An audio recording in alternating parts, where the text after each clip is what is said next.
Good evening. This is the August 6th, 2025 Seminole County Planning and Zoning Commission meeting. Please stand for the Pledge of Allegiance. To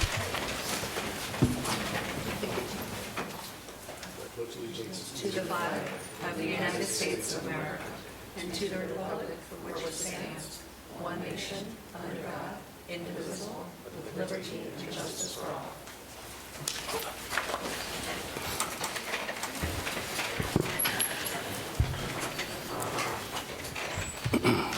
This board is a 7-member board appointed by the Board of County Commissioners. A quorum has been established to hold tonight's meeting. Public hearing items acted upon by this board are referred to the Board of County Commissioners for further consideration. Board members present tonight are myself, Chairman Mike Lorenz, Vice Chairman Tim Smith, Commissioner Carissa Lawhon, Commissioner Lourdes Aguirre, Commissioner Brandy Iapolo. Staff present tonight are Jose Gomez, Development Services Director, Dagmary Segeri, Development Services Director, Deputy Director, Joy Giles, Planning and Development Division Manager, Nasa Borkert, Deputy County Attorney, Annie Silloway, Principal Planner, Caitlin Apigar, Senior Planner, Hillary Payton, Planner, and Jalen Marino, tonight's Board Clerk. Tonight's meeting will go as follows. Staff will introduce the item. The applicant will present their item. Audience members wishing to speak will then be heard. Audience participation requires each speaker complete a comment card and give it to the clerk. Comment cards are located in the lobby. Please indicate on the comment form whether you would like to make oral comments. Written comments will also be accepted. Speakers should restrict their comments to information directly related to the item being heard. When called, speakers should approach the microphone clearly, stating their name and address for the record. The board may ask questions of the speaker. After all speakers have been heard, public comment will be closed. The applicant will be given a chance for rebuttal. Any items shown, such as video, presentations, pictures, or maps, must be left with the clerk for public record. Items shown from the electric devices should be emailed to the clerk. A motion will be made and seconded. Board discussion may occur and conclude with a vote. I will request a roll call vote for any split votes. First up, we have the acceptance of approval of publication. Do I have a motion? So moved. Do I have a second? All those in favor? Aye. Aye. All right, motion passes. Next, is there any changes that the board has to the minutes before we discuss approval? Seeing no, do I have a motion on approval minutes? I'll second. Okay, I have a first and a second. All those in favor? Aye. All those opposed? Hearing none. Approval of minutes passes. All right, we're going to move on to our public hearing items. Nicola Holmes Small Scale Future Land Use Amendment. Caitlin Apgar presenting. Hey, Caitlin. Hey, good evening, guys. Caitlin Apgar, Planning and Development Services. The applicant is requesting the approval for a small-scale future land use map amendment from public, quasi-public to suburban estates for proposed single-family development on approximately 2.6 acres on the west side of Markham Woods Road, south of Markham Road. The subject property has a future land use designation of public, quasi-public, and a zoning classification of A1 agriculture. The intent of the existing public, quasi-public future land use is to provide appropriate locations for public uses such as schools, cemeteries, safety facilities, and transportation facilities. Residential uses are not permitted. The applicant proposes to develop the site as a single-family residence, which warrants the need for the proposed amendment. The subject property is currently vacant and is adjacent to an existing historical cemetery known as the Piney Grove Cemetery, also known as the New Island Lake Cemetery. Due to the historical cemetery being located directly adjacent to the subject site, staff conducted research to validate that the subject site was not previously utilized or registered as a cemetery. The applicant provided a ground-penetrating radar report that was performed on September 30th, 2024. The applicant also contacted the appropriate state agencies and nonprofit/historical entities. These correspondences, as well as the ground-penetrating radar report, are included in the agenda package for review. The site is located within the county's utility service area and will be required to connect to public utilities for water and reclaim. Sanitary sewer connection is not readily available, therefore the site may utilize a septic system for wastewater. The property proposes access onto Markham Woods Road, which is classified as an urban major collector. Markham Woods Road is currently operating at a level of service B. There is an existing sidewalk along Markham Woods Road, therefore the addition of a sidewalk will not be required upon development, as it already exists. The A1 zoning classification requires a minimum lot size of 1 acre with a minimum lot width of 150 feet at building line. The permitted uses include single-family residential and is consistent with the proposed future land use of suburban estates.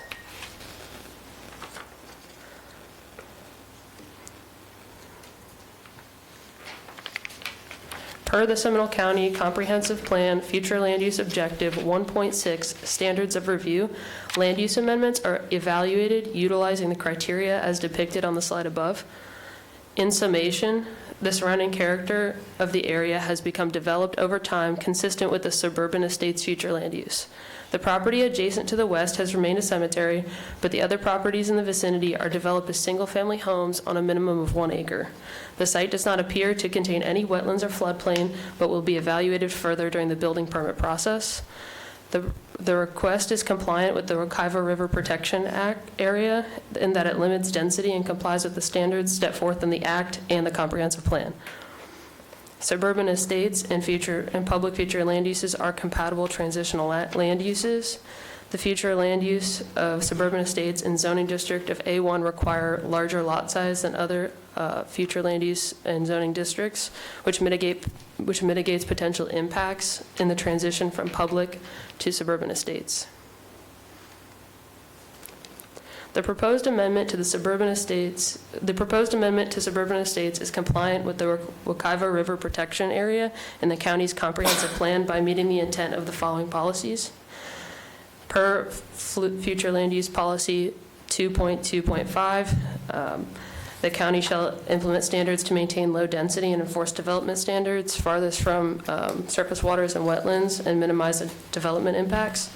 There are no wetlands per estimates from the National Wetland Inventory maps, and any development on the subject property is subject to the maximum impervious surface ratio of 60% due to its status in the aquifer recharge overlay. Per future land use policy 2.3.3, development in the area, in the Wekiva River Protection Area is that of 1 dwelling unit or less per net buildable acre. Those land use designations in the WRPA shall not be amended except to reassign a land use to suburban estates for the purpose of developing single-family units. This request is compliant with this policy. Per policy 2.3.8, intent is also 1 dwelling unit per net buildable acre. This also meets this as previously described.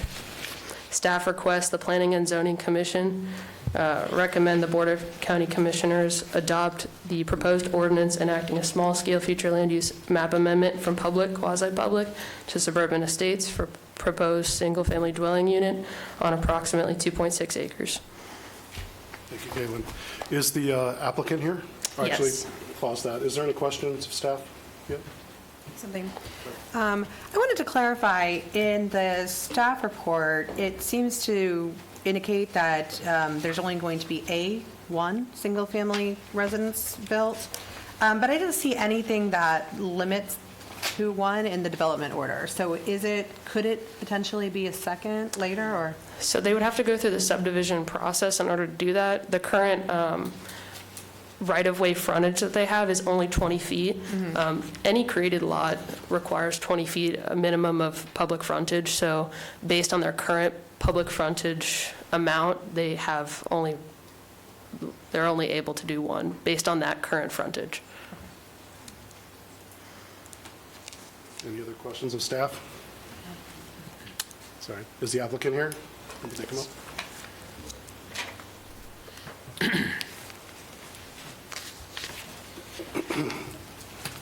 Yes, sir, Mr. Chair, members of the commission. My name is Lonnie Groot. I'm representing the property owners, Alexander and Dragana Nikolic. Nikolic is actually the correct pronoun. So I'll give my address in just a second. I know you Okay, want that. perfect. Thank you. They're sitting in the back with the UCF hat on and the lady next to him. And my address is 3047 South Atlantic Avenue, Daytona Beach Shores, Florida, 32118. And I know you want to stick to certain time limits. Staff has presented everything that it possibly can. I know you've read your agenda packets, and I've submitted a legal memorandum and some other materials in support of the application. I can go into the history of the Seminole County Comprehensive Plan and tell you why, in my view, this is really just a clerical matter. And that would take a few minutes to do so. I'll be glad to do it. But the bottom line really is, I think maintaining the current future land use designation on the property is actually inconsistent with the Seminole County Comprehensive Plan, because the property is not appropriate for public, quasi-public. Just like any other property abutting this property, it's appropriate for private uses and is subject to the ability to use property as a private property right, which is inherent in and stated in the Seminole County Comprehensive Plan. So actually, and I have a legal memorandum in there in the agenda packet, it's inconsistent to keep it the way it is. But I can go in to tell you why I think this is really a clerical error, if you'd like to tell me, for me to tell you why.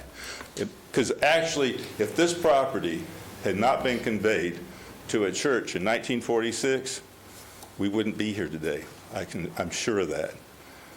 But that's what caused this whole issue to arise, was that conveyance in 1946 to a church. So if you'd like me to go into that further, I don't know what time limit you'd like to prescribe for the applicant or not. Is interested in? Not Okay. not necessary yet. No, that's fine. I guess, is there, if you're done presenting, you'll have a chance. I would like to follow rebut it, afterwards. of course, but unless you want to go into why I think it's a clerical error, That's fine. or clerical correction, actually. It's not a clerical error, it's a clerical correction based upon that 1946 conveyance, I will. But if not, then I'll sit down we're okay. and listen to what anybody else might have to say and then rebut. Is there any questions for the applicant? I have one.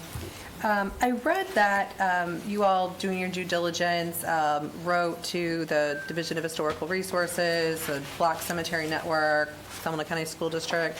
I didn't see, although it was mentioned that the responses were included in our packet, I didn't see, what was the response you got from the Black Cemetery Network? What did they say? It was a nice response. They said they have, their resources are reported cemeteries and reported graves in the black community. They appreciated our inquiry and referred us to the Florida Department of State, which was the right thing to do. But I didn't even know there was a Black Cemetery Network, but I saw it when I did some research, so I figured I would reach out to them as a resource, and there was So they didn't have anything in their They didn't have records on this? anything. Okay, No, thank yeah. you. And I've submitted that report to staff, so, I mean, their response to staff. Nothing further this time. Okay, thank you. Thank you. Chairman, Yes. just for the record, the memorandum Mr. Groot referenced is on page 84 of the agenda for reference.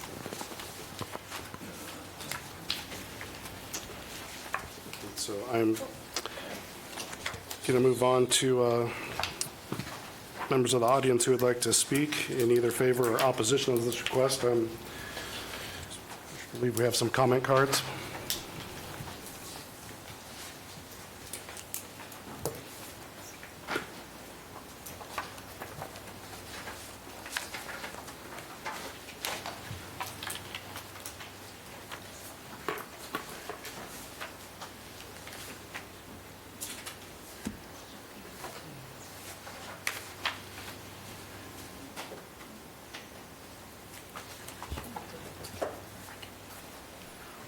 Expensive paper we're using now. All right. William Klett? Please approach the bench and name and address for the record, please. My name is William Klett. I live at 1719 Cedarstone Court. Been living here in Lake Mary since 1988. And before I start, I would like to thank Caitlin Apgar from Plan and Development for ensuring that the lawyers did not succeed in not sending us a notice as stated that they had accidentally got their radius wrong. So I would like to play a video now if it's possible.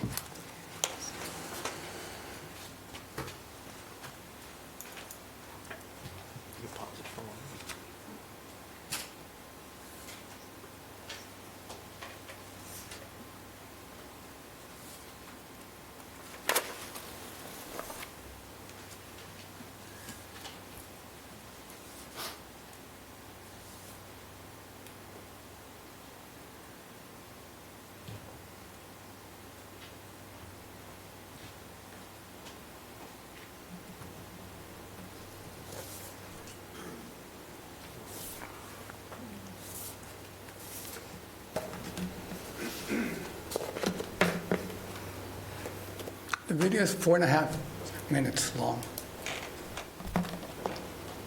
So we're going to share a time, Ernie and myself, so we can see the 4.5 minutes. Yeah, we get, each speaker gets 3 minutes, Yes. so I don't know if you'll have time for the whole video. Yes, we do, because my other, between both of us, we're presenting this video.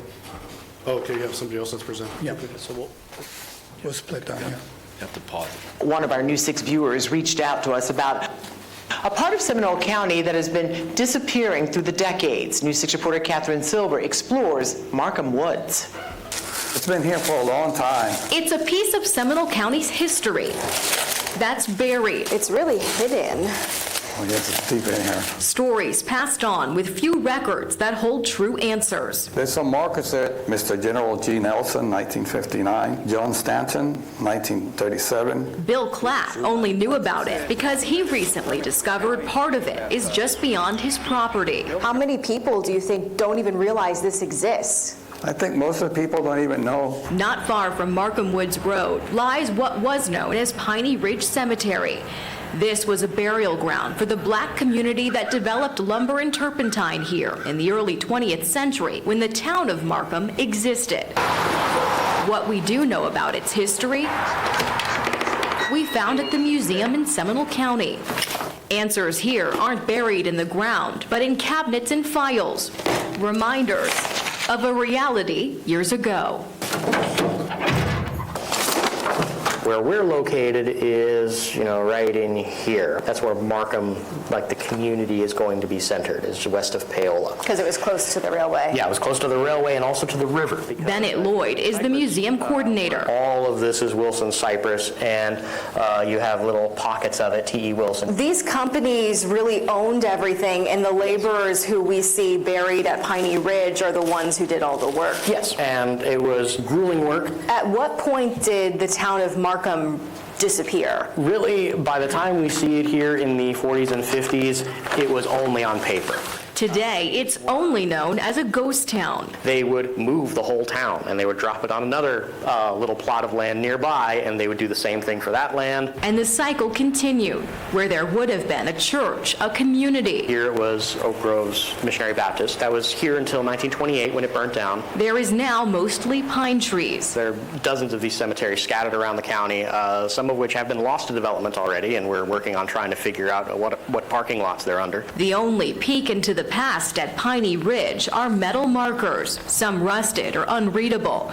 Many were wooden and disintegrated through the decades. Do we have any way of knowing how many people could be buried here? I've seen estimates from 25 to 75, but those estimates are also older. A lot of the families, they'll still have plots here. What we see here today is a cemetery that is small but still in use.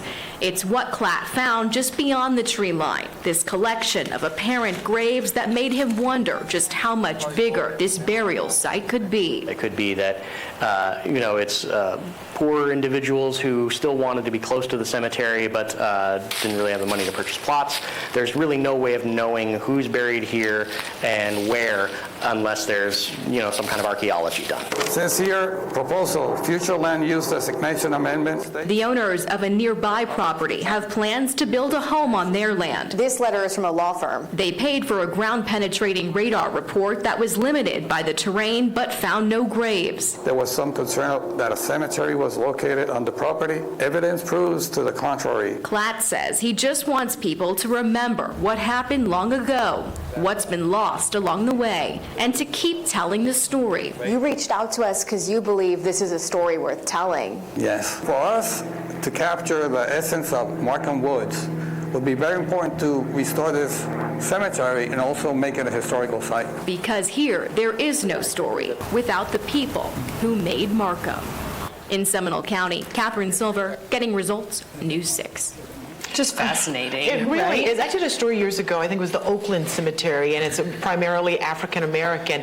And had it not been for the people in that community saying, there are graves back here, they were trying to widen and put part of the turnpike over in that area. So I'm so glad that they are preserving all of that, because those people lived, they mattered, and, Yeah, and so many people live around there today, and we've talked about Markham Woods, and everyone's familiar with that, but I don't think many people realize that that was an actual town, and the history that was in that area before the modern day subdivisions. Glad to see it being preserved, yeah.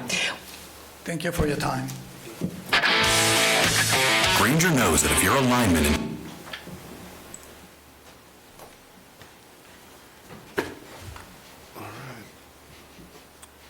Next up, Ernest.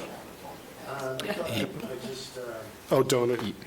Okay, that was that? Okay, I just wanted to make sure. Okay. Christopher. And name and address for the record, please. Christopher Thorpe, 1713 Cedar Stone Court, Lake Mary, Florida, 32746. I'm not going to take up much of your time. I just want the board, when you're making your decision, look at that ground penetrating radar report. It's not conclusive. That lot is nowhere near where you can get a good ground penetrating radar report. There's got to be some clearing down there. It needs to be done before we start digging up an African-American grave site. That's all I need to say to you, is just look at that ground penetrating radar report and make your decision from there. Thank you. Next up, Ronnie Whitlock.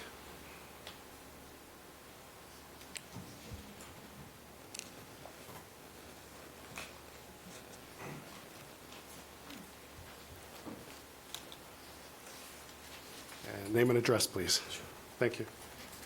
Ronnie Whitlock, 6,000 Markham Woods. I think we're just curious of what they're anticipating building there. Nobody really knows, and that's kind of been a question.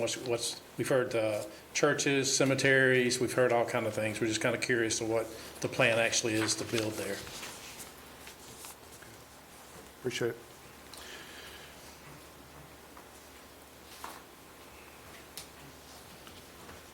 Joel and Sue Russell? One of the two. Okay. Thank you. I do not want to. Okay. Was there any more comment cards for this one? No? Okay. Does anybody else from the audience want to speak on this item? All right. Hearing. Yeah, some comments, I'm not allowed. No, I'm sorry. All right. Seeing none, I'm going to close public comments.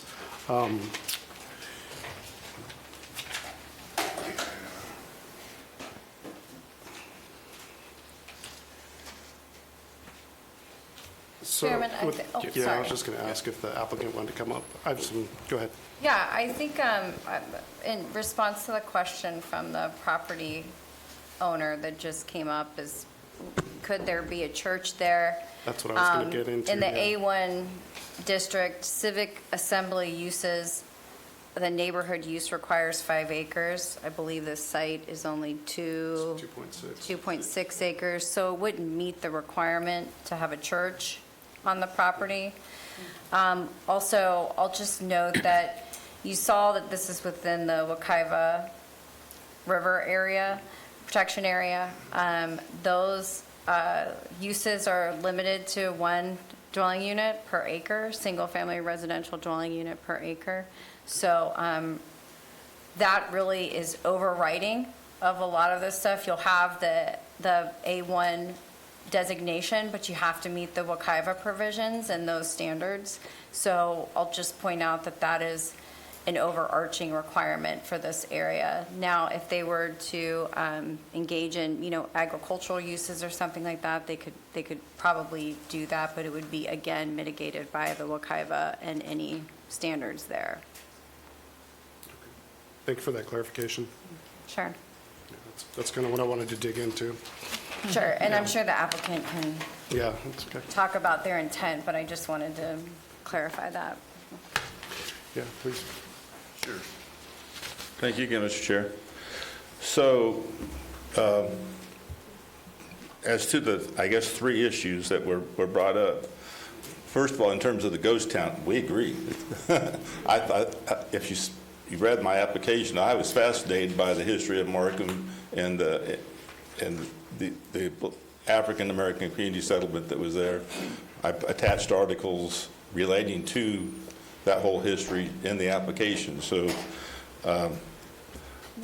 there's no proof, except to the contrary, that there was a cemetery located, or is a cemetery located on my client's property.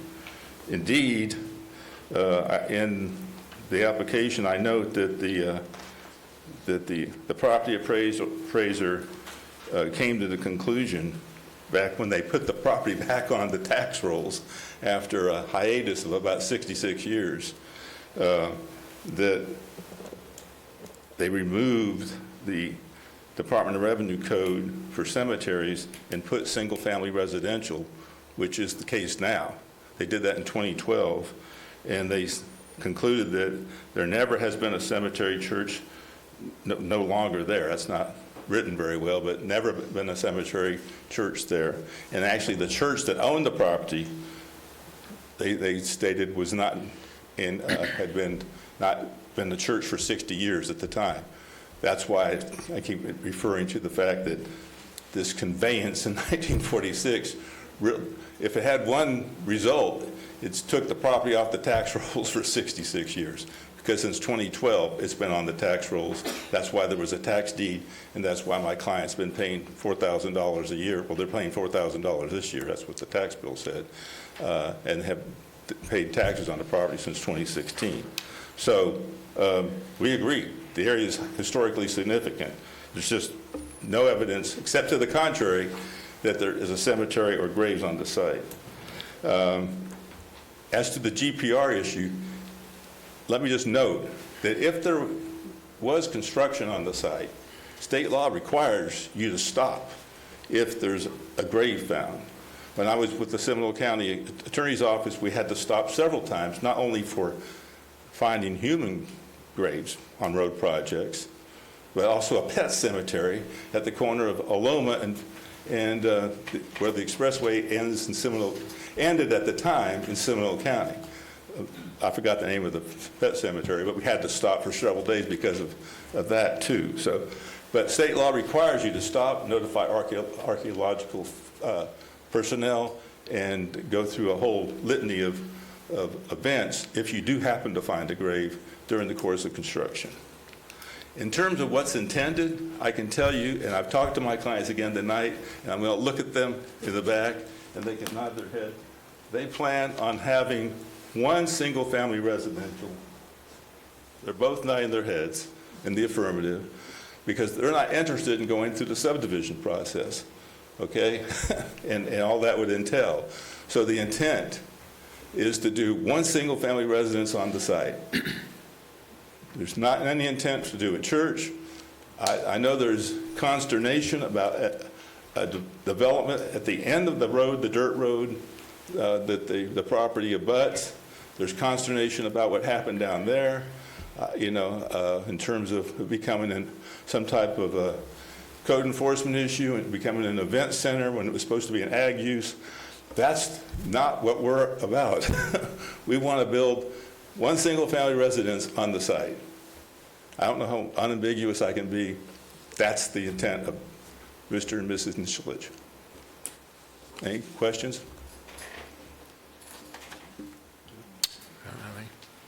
All right. Thank you. All right, thank you. Board discussion?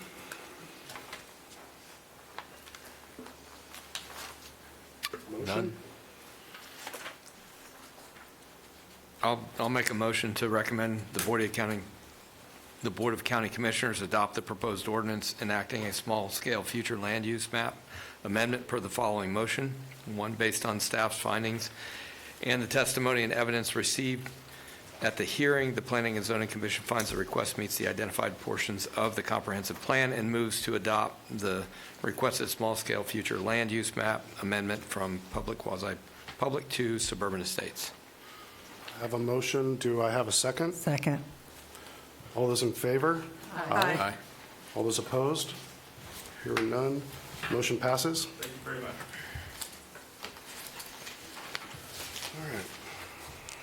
All right. Moving on to the next public hearing item.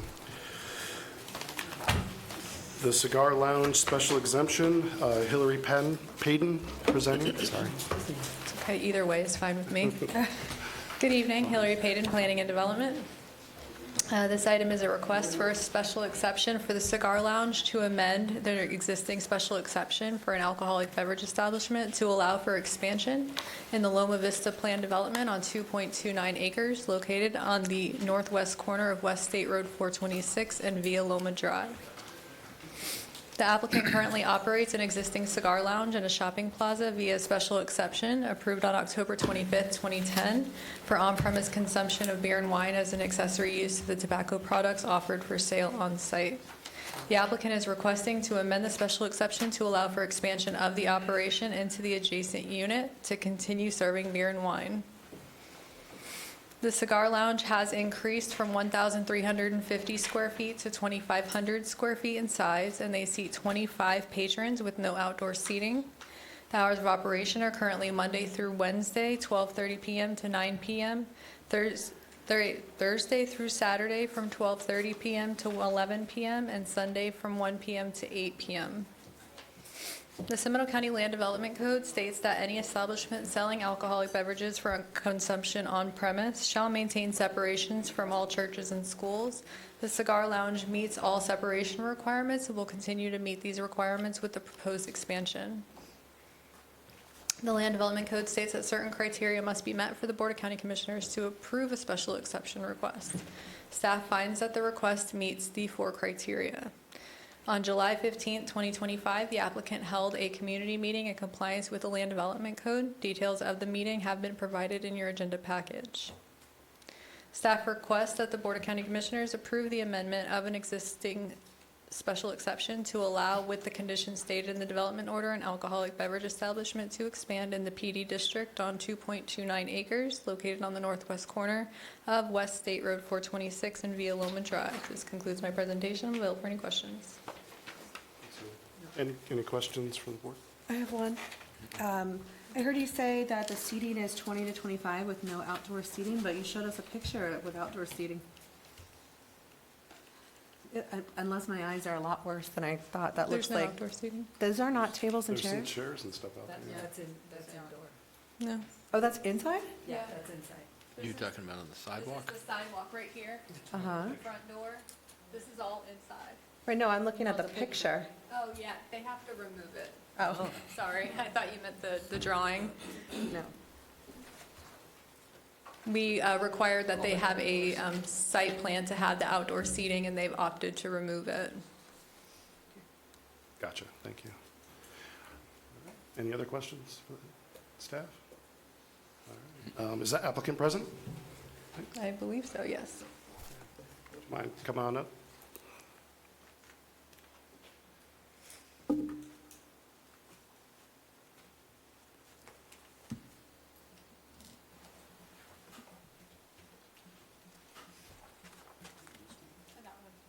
Thanks. Name and address. Hey, how you doing? Ryan Labar, home address?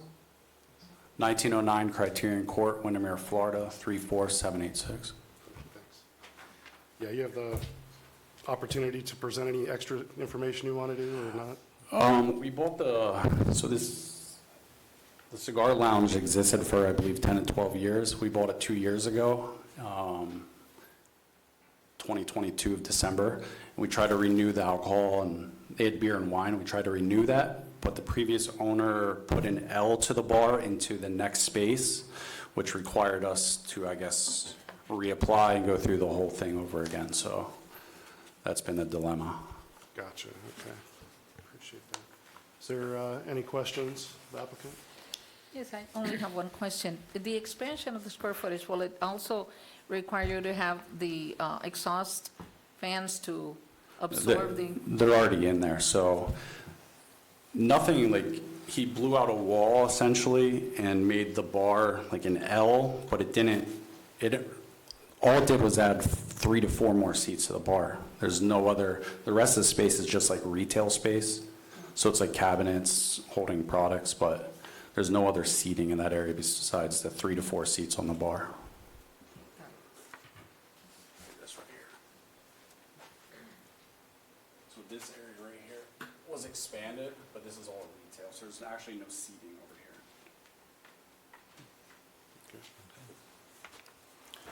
All right, well, thank you. You'll have a chance to, comment if there's additional speakers. Do we have any comment cards for this one? I don't think so. All right, I'm going to open and close public comments unless there's anybody in the audience who wants to speak on it. Seeing none, I'm going to close public comments. Board discussion, motion? I'll make a motion. I'll make a motion that the Board of County Commissioners approve the amendment of an existing special exception to allow, with the conditions stated in the development order, an alcoholic beverage establishment to expand in the planned development district on 2.29 acres located on the northwest corner of West State Road 426 and Via Loma Drive. Second. All right, I have a motion and a second. All those in favor? Aye. Any opposed? Hearing none, motion passes. Congratulations. Moving on to our next public hearing item, Village on Green Small Scale Future Land Use Amendment. Annie Selloway presenting.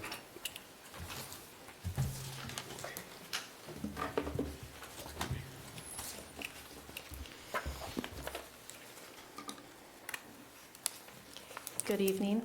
Annie Silloway with Development Services. I will be presenting the Village on the Green. The applicant is requesting a small-scale future land use map amendment from high-density residential and planned development to planned development, and a rezone from R3 multiple family dwelling and PD planned development to PD planned development. The subject site was approved as part of the Sable Point PD in 1979 with entitlements for single-family residential, multifamily, a golf course, office, and commercial uses on 3,050 acres. 2018, the Board of County Commissioners approved a PD major amendment rezone on 75.76 acres of the Sable Point PD, now known as the Village on the Green PD, with entitlements for a continuum of care facility of 144 beds providing skilled nursing care for assisted living and memory care, along with 514 independent living units for residents 55 years and older, with a maximum density of 10.78 dwelling units per net buildable acre, and a maximum 138,100 square feet for the healthcare facility, and a 35,076 square foot clubhouse. The applicant is proposing to incorporate an additional 6.83 acres designated as Pod E on the master development plan from the remaining Sable Point PD into the Village on the Green PD for the addition of 40 independent living dwelling units, consisting of both duplexes and single-family units. The existing Village on the Green proposes adding a 5,500 square foot amenities building and 2 sport courts within the southern portion of Pod B2. The overall development will maintain a maximum density of 7.09 dwelling units per net buildable acre and a maximum floor area ratio of 0.60. The development proposes a new access point onto Wekiva Springs Road from the newly incorporated 6.83 acre parcel while maintaining access via Sable Palm Drive. Sable Palm Drive is classified as an urban minor arterial and a local roadway. There are discussions of a gate into the proposed Pod E site, the county from Wekiva Springs Road, and the county engineer does have concerns with access to the site, such as possible queuing out onto Wekiva Springs Road. Based on these traffic safety concerns, a right turn lane or other entrance requirements may be required at the time of final engineering. There appears to be approximately 4.80 acres of floodplain on the existing Village on the Green subject property. However, the newly incorporated Pod E parcel does not contain any floodplains or wetlands.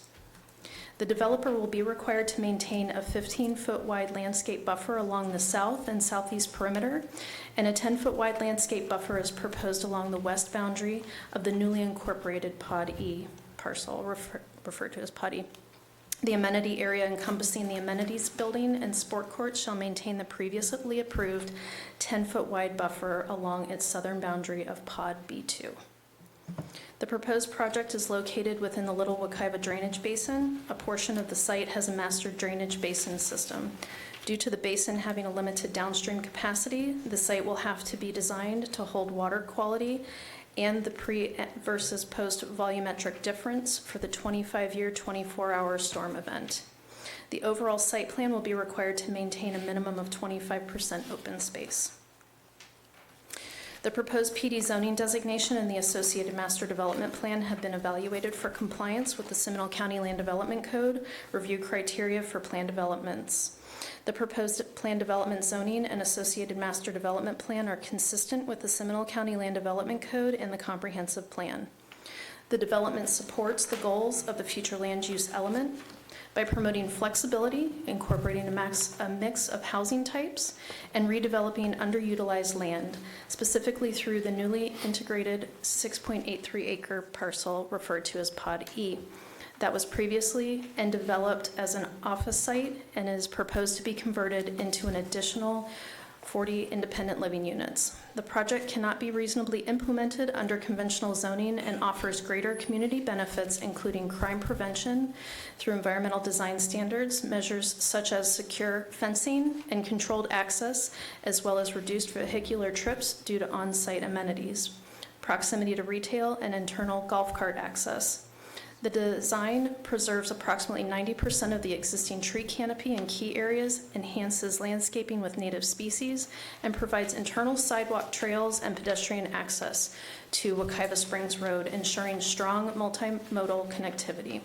The applicant has demonstrated compliance with all relevant sections of the code, including residential design standards, neighborhood improvements, and common usable open space requirements as demonstrated in this architectural rendering, while presenting an innovative and efficient development approach that aligns with adopted county planning policies. The planned development future land use designation shall promote flexibility and creativity in the development design, especially where needed to implement adopted policies of the comprehensive plan. It may also be used to promote pedestrian-oriented development and protection of natural resources such as wetlands, lakes, and other natural amenities. Per the Seminole County Comprehensive Plan FLU Objective 1.6 Standards of Review Category 1, land use amendments are evaluated utilizing the following criteria and are addressed as follows. The proposed land use amendment and redevelopment of the subject site are justified by significant changes in the surrounding area's character, notably the demand for office space post-COVID and the increased need for senior housing.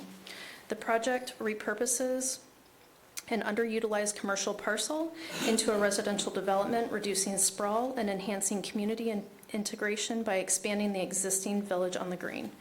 Public facilities and services, including water, sewer, and road access, are already in place with sufficient capacity.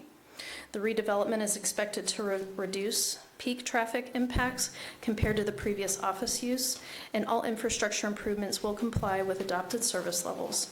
The site is suitable for development, and no wetlands or floodplains are of concern, though karst features will require appropriate buffering and conservation easements.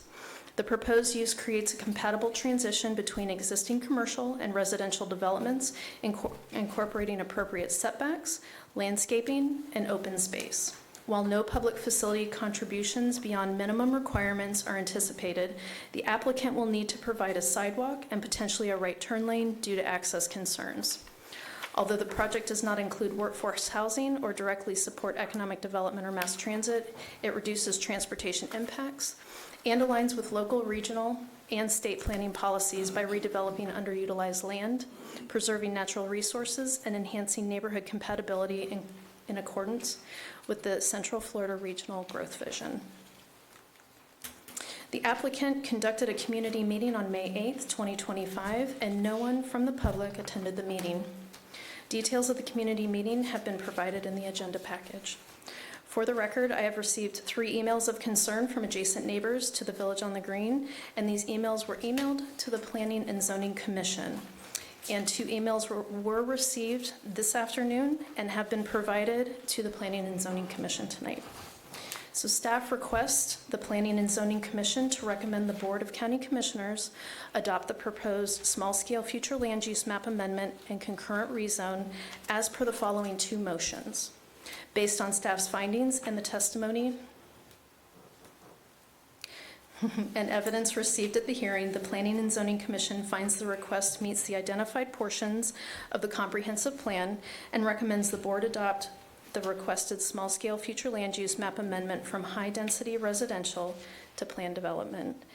And based on staff's findings and the testimony and evidence received at the hearing, the Planning and Zoning Commission finds the request meets the identified portions of the Seminole County Land Development Code and recommends the board adopt the requested rezone from R3 multiple family dwelling and PD plan development to PD plan development and approve the associated development order and master development plan. And that concludes my presentation.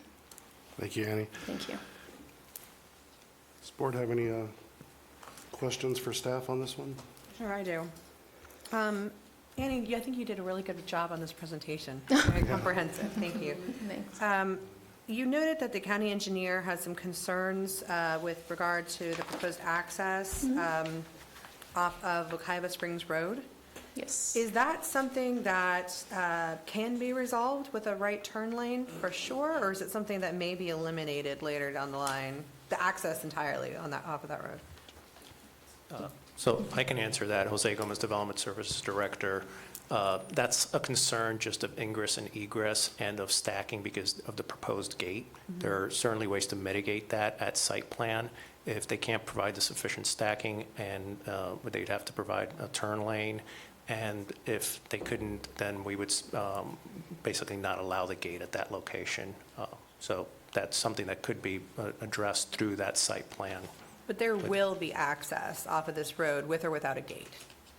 What they're proposing at this time is requesting that access at that location.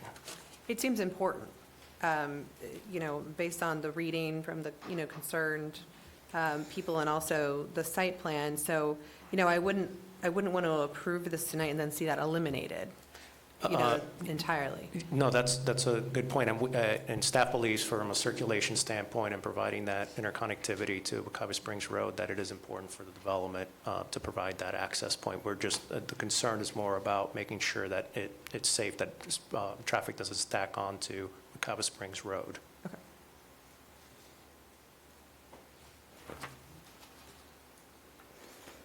Any other questions of staff at this point?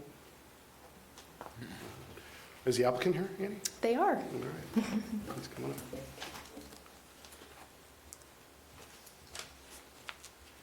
Good evening. For the record, McGregor Love, 215 North Eola Drive from Lowndes, here on behalf of the applicant.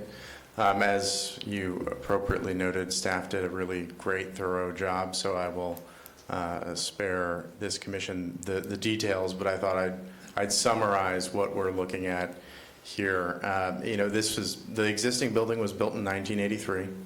That's over 67,000 square feet. If you look at an aerial of this parcel, it's almost entirely impervious surface. So allowing this parcel to be redeveloped under the current code and in a manner that integrates a residential use with the existing development is why I believe staff appropriately noted that this is consistent with the planning objectives of the county. I have our project engineer here, and they can answer more detailed questions that either you have or members of the public have. So we're available for questions. Thank you. Excellent. Thank you. All right. Is there any questions at this point? No? Why are you looking at me? I'm guessing there's going to be some public comments. Just looking down the way.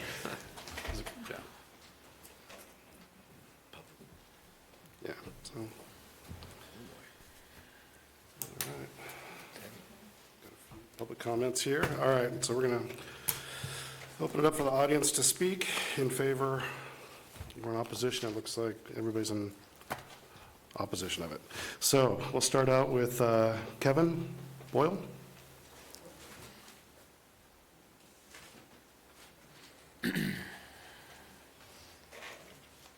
Good evening. My name is Kevin Boyle. I'm at 106 Fairway Drive, Longwood, Florida 32779. I live conveniently directly behind this lot in Fairway Villa in the Springs.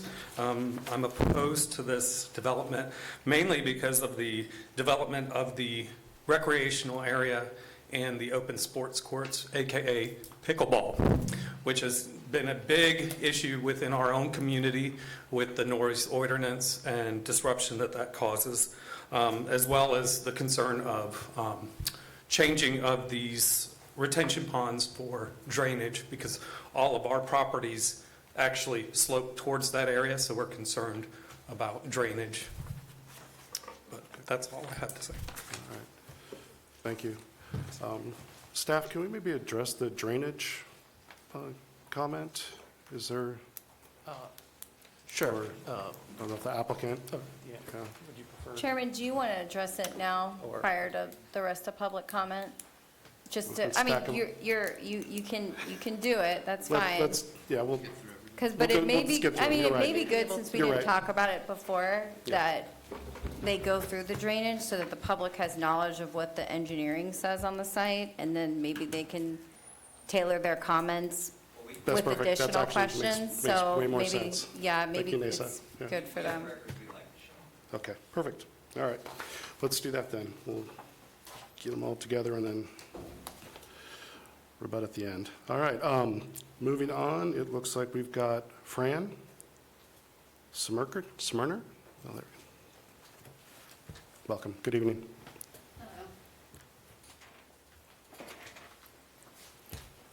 I'm actually Fran's daughter. I live at 223 West Sable Pond Place, Longwood, Florida, 32779.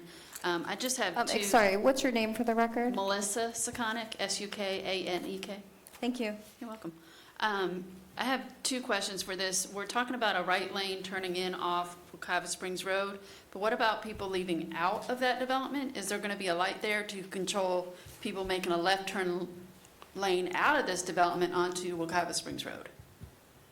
Because it's already a very busy road. So is there going to be a light there for left-hand turns coming out of there? If not, there's going to be issues. And then my second question is, my mom and I walk every morning, and we love seeing the deer every morning when we walk. Is this going to take away all the wooded areas for the deers and interrupt their lives? Thank you.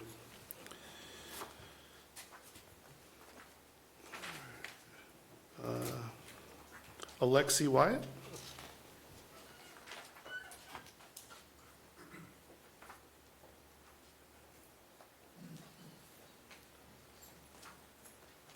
Good evening. My name's Alexi Wyatt. I live at 207 Fairway Drive in Longwood, 32779. I live close to Kevin, so I have similar concerns. Our pool abuts the area where you're proposing the pickleball courts, so I do have concern about the noise that's going to bring.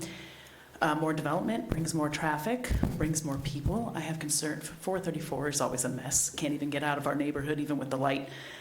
I don't think I've ever been able to make a right on red often. Let's put it that way. So I do have concerns about the people that, the additional traffic it's going to bring. I have really big concerns about what it's going to do to the environment. New development, it displaces wildlife. I'm not sure if this retention pond is going to be filled in, but I do have concerns about that. It's going to displace amphibious wildlife. I have concerns about it changing the character of the springs, the proximity that it is to the springs. I moved into the springs because it's not your typical cookie cutter model. It's got a lot of character, and so I have concern about it changing the character of our community and the noise that it's going to generate. I don't know if there's going to be any noise studies done, but I urge you to please consider rejecting this proposal. And thank you. Thank you.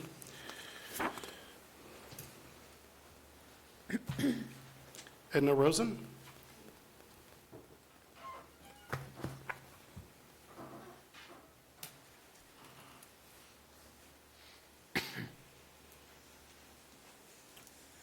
Hi, my name is Edna Rosen. I live at 112 Fairway Drive. I also happen to be the president of our condominium association, Fairway Villas, directly behind this proposed project. So I'm opposed to most of this for selfish reasons, I guess. Maybe not selfish, but also, you know, the impact on our neighborhood, it would be substantial, considering this is directly behind half of our units, half of our buildings. So there's 16 buildings that are on the side that is directly going to be impacted by the building, along with the open sports courts. Now, nobody has said pickleball. I don't want to even go there, but I am concerned because it does say open sports courts. And the noise from those, as other members have alluded to, has been a concern going forward. Have any noise studies been done with regards to this? Have any plans been done to mitigate that noise? We live in 100-acre nature preserves. That's what the whole Springs is. It's a 100-acre nature preserve for a reason. We have deer and bear, black bear. We have a lot of natural birds as well as other wildlife in our area. We have cougars, otters, and everything else. Who's going to be displaced? What's going to be done to mitigate that for our nature preserve that we have? I understand development needs to come, but I also think it should be more thoughtful, and something should be done about those open sports courts. The second concern that I really have is about the drainage. Now, I know y'all said that you have something about that. We haven't heard it yet because we didn't hear about this meeting before. Sorry about that. But all of our properties drain that way. So we are a little bit higher, but if that changes because of this development and the building, especially with regards to the retention pond area, all of that, while they say it's not wetlands, I mean, you can see on the aerial photos that they took in June, it's all wet where they're talking about building those open sports courts. So what happens to that area? Where's this water going to drain to? I'm concerned that that's going to come draining back to us. We're going to then be required to, address that in some way, shape, or form so that we don't get flooded out. Like I said, we have half of our units on that side, and that could definitely affect, our building very directly. So I am opposed to most of this. Oh, the last item I wanted to mention was the traffic that somebody else had brought up. You can barely get out of the Publix to get out onto Wekiva Road after 3 o'clock in the afternoon.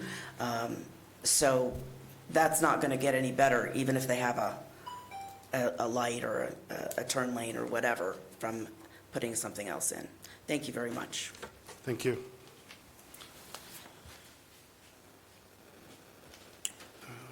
This one is Not oral comments, so I'll just pass that around if you want to say it real quick. Pass the other way. Sherry Bainwick, if you want to come up.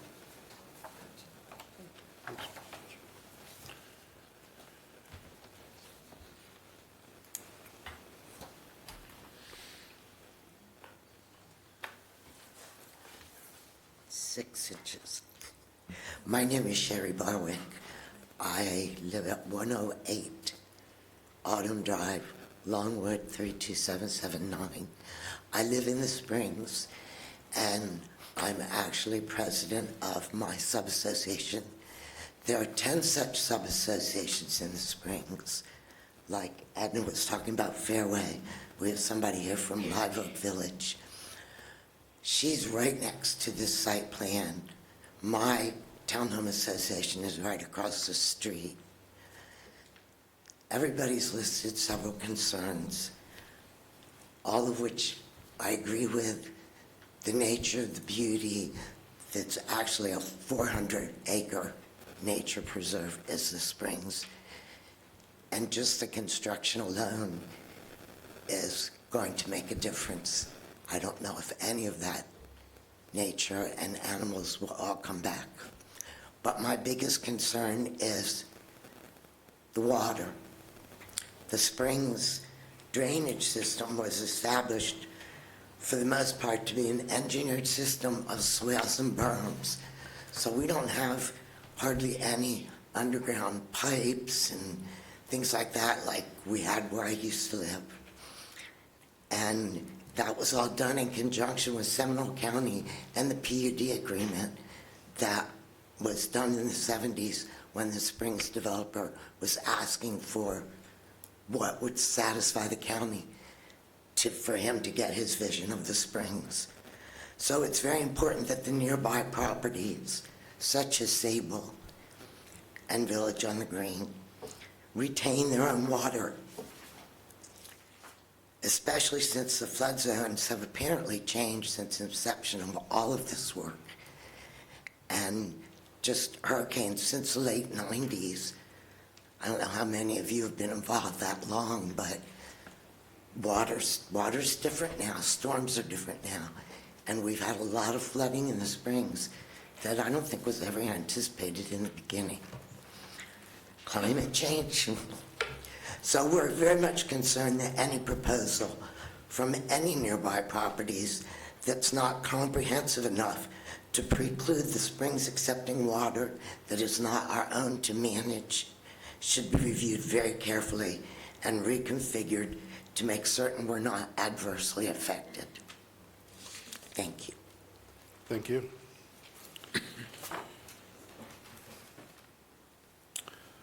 Asher Wildman?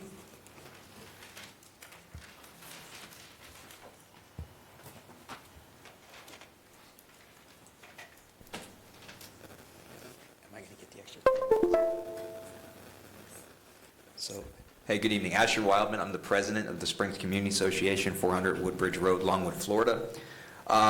So a lot of my colleagues here tonight, my neighbors, have brought up some interesting points, but there's some things that I think the county is overlooking that I want to present to you. Not only that was provided by our community, but was in fact provided by previous engineers for Village on the Green. So my goal here tonight is really to talk about this drainage concern. We have no issues with Village on the Green. I want to be clear about that. They have been nice neighbors. However, this is the best comparison I can give you. It's like Charlie Brown. Lucy keeps pulling the football and changing the game on Charlie. And he gets in the dirt and he kicks and he misses. In 2010, our community did an engineering study on Willow Run, which essentially is the drainage for 40% of our community. Willow Run is supposed to be taking care of the water from the Springs, portions of Springs Landing, and portions of Sable Point. Not Village on the Green, not the golf course. This was done by Hardin Engineering in 2010, and a copy was provided to the county in 2010. Also on that photo there, it shows an extension. And can we get the photo up of the? I've never seen a plat that extends past the 100-year retention pond that you guys included in your photo tonight of what is their property, because that's not their property, that's private property. Also, I do want to make a note The reason why there was no public input on May 8th is because not one of myself or my neighbors received a letter to go to public input on May 8th. But yet we all got the letter to be here tonight. And we got that letter Monday and Saturday of this past week. So again, very discouraging that this is why you have the turnout you have here tonight, whereas a lot of this probably could have been avoided had this been properly, and again, as good neighbors. All right.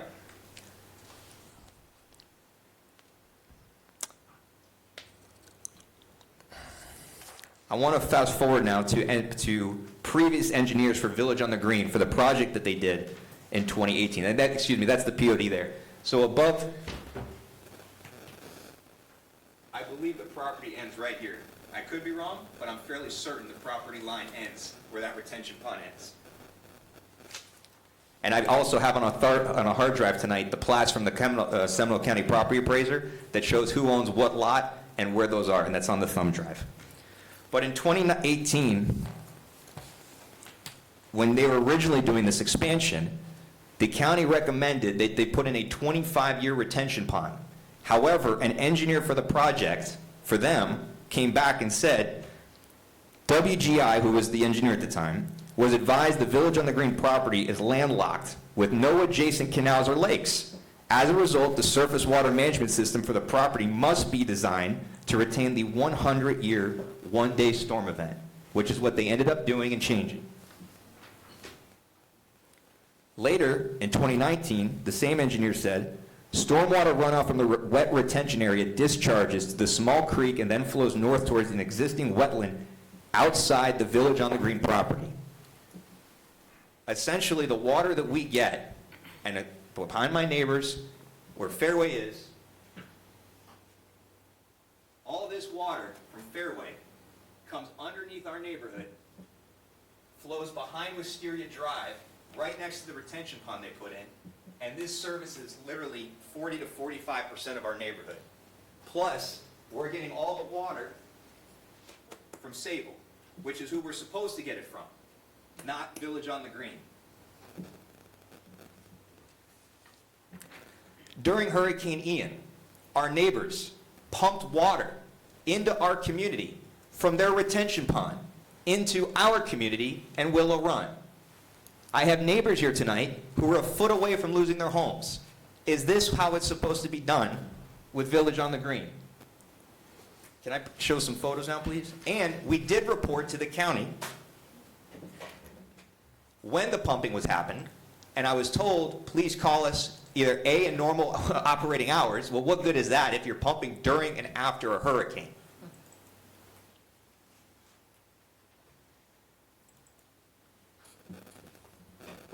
So again, we're not anti-development. We just want to make sure that things are done the right way and to protect our community, which was originally there in 1970s, 79, again, to be the first PUD of Seminole County. But yet every time something happens, the burden is on us to figure out where to put this water. And that is our number one concern for at least why I'm speaking here tonight. And is there a way I can show some of these photos?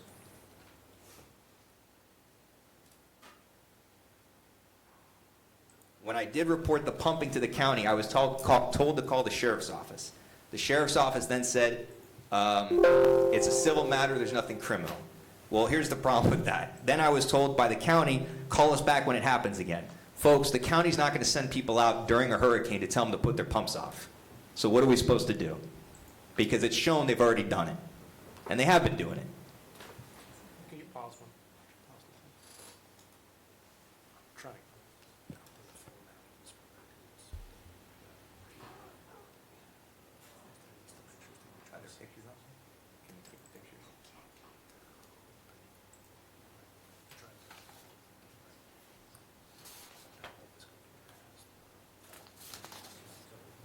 I'm going to keep you guys can keep the thumb drive. But the other thing that I did want to emphasize in my presentation, again, was who has what parcel, where the water's supposed to go, and what water's supposed to go into Willow Run. And again, I want to emphasize, when they did this project, their own engineer said they needed a 1 in 100-year event, because otherwise that pond would have been a 25-year pond, which is what was proposed tonight. I'm terrified for my community, and I'm terrified for my residents, because Willow Run, as mentioned, is the drainage, but more importantly, you're going to hear from other residents who live on Wisteria Drive, who live right off the Little Wekiva River. They're going to lose their homes. Thank you. Thank you. Let's see, Howard Moss?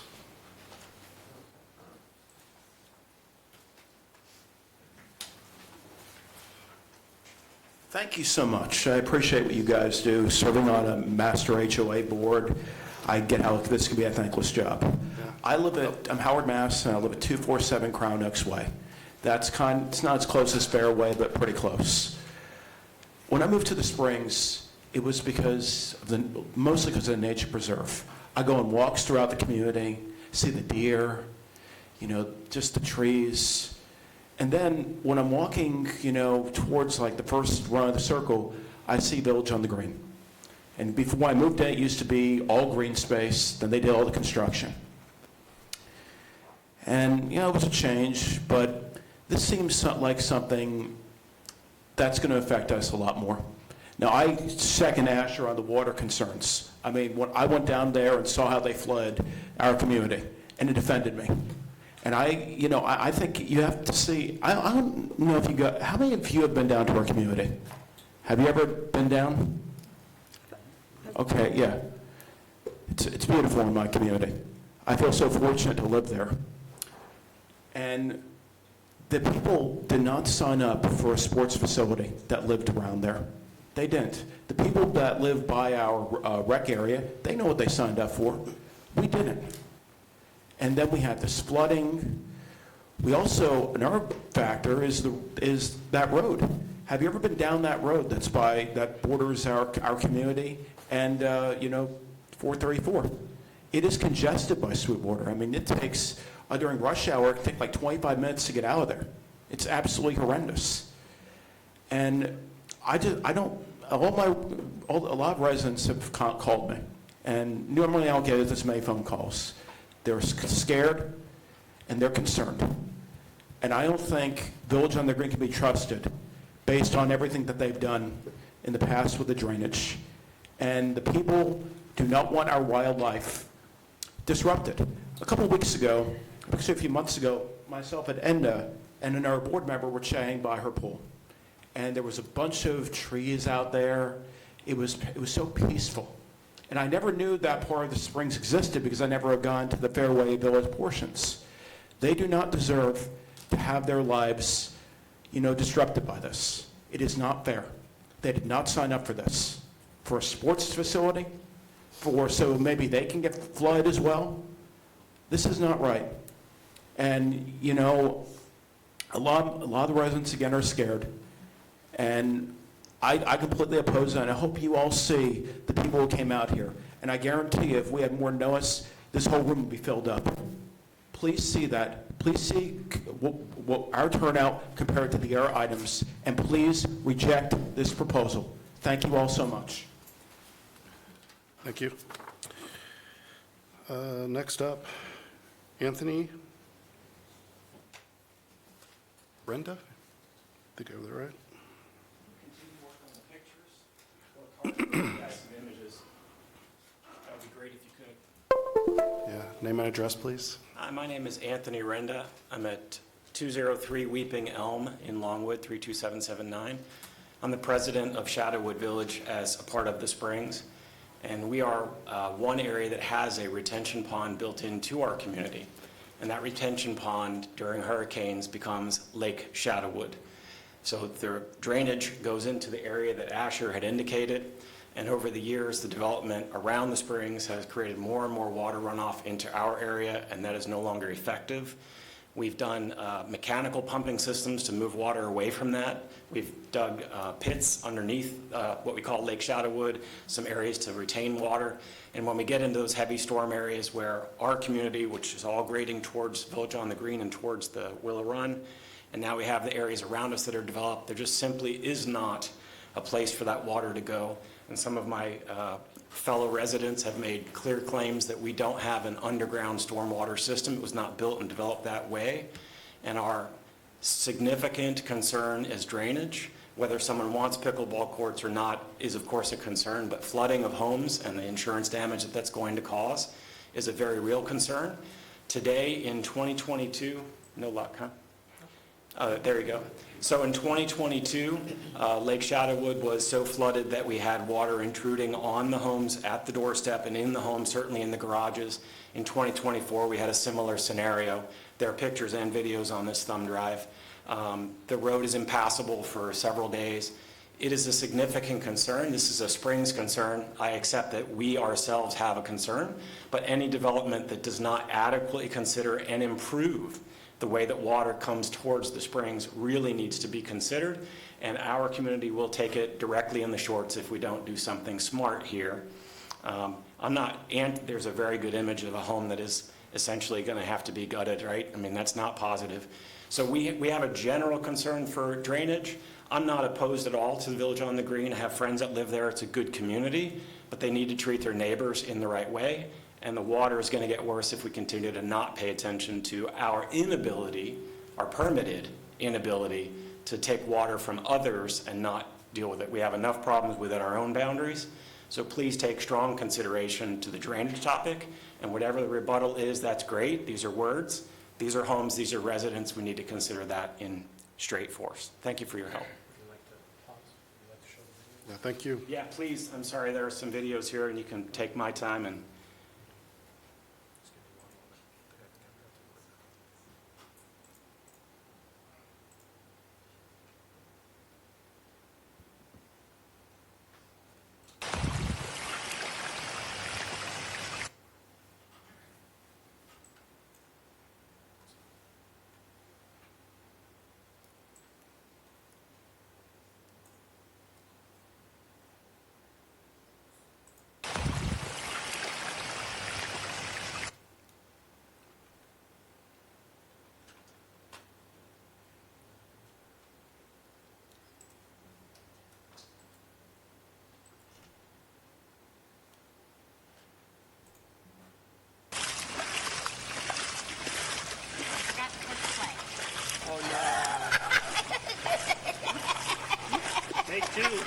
Take two.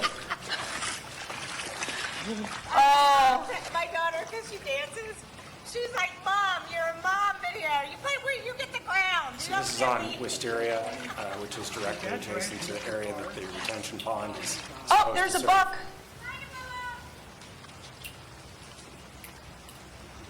There's some of our wildlife running in the street there. We had a deer have her baby out here and it drowned. You can go to another video, there's several in there.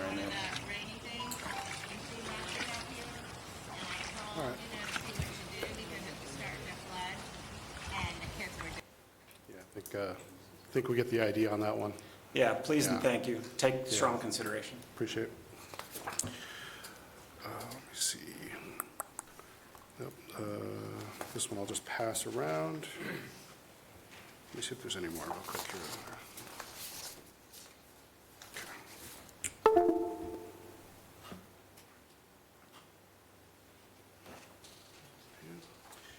And kind of a hard time reading this one. Deantas, President at 102 Primrose. Thank you. If you want to come on up while we're passing this around.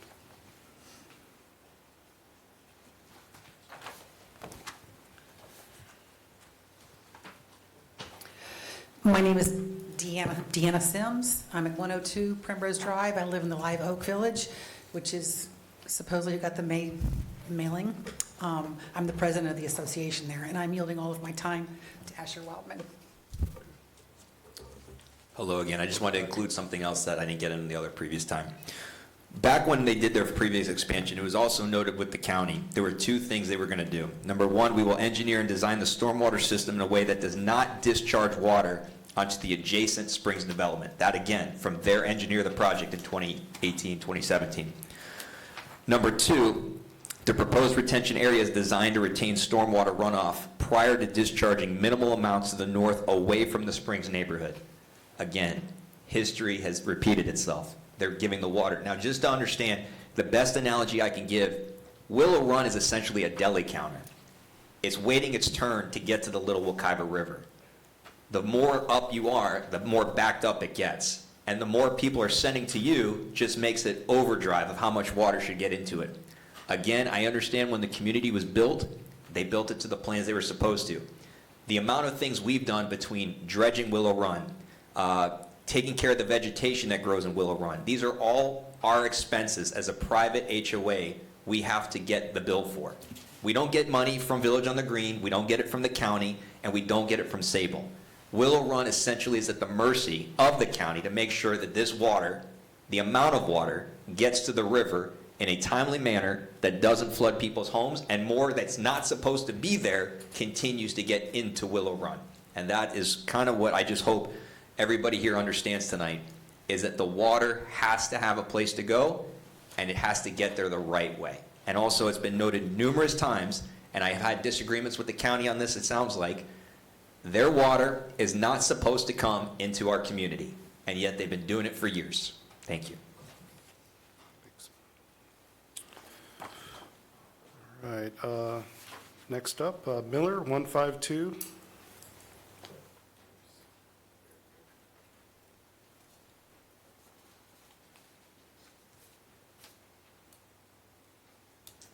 Hello, my name is Greg Miller.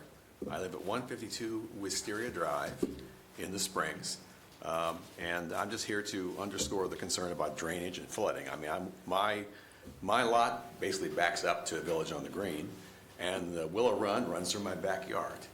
And the past two hurricanes, 2022 and 2024, my yard is flooded all the way up to my house. And I'm concerned that this construction, particularly on where the amenities building is just more trouble coming down the road in terms of flooding coming down my creek and into my yard. This is not a good thing for our neighborhood. I mean, I've been okay so far, but other people further down on Willow Run have had real damage. And I think the county actually bought up one of the lots to keep it from flooding again. And this is just not acceptable. And I really oppose any project without any guarantees that we will not get more water and more flooding risk. I just am not convinced right now that this project won't cause us more trouble down the line. That's all. Thank you. Paul? And same name and address, please.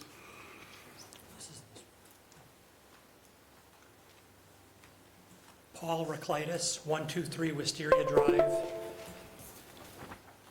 I have some pictures to show. These were my pictures that were shown earlier, which is, I have some things to point out on them. This is a house on 127 Wisteria. As you can see in the last storm, the water came inches from his door. If the water were to be an inch higher, his house would have been flooded. And so any change to the water in a negative way will impact at least this house, if not dozens of other homes in our neighborhood. Next one, please. I've lived there 2 years, and we've seen this condition 3 times in the last 2 years. And so this is severe to all of us and the neighbors, and very scary.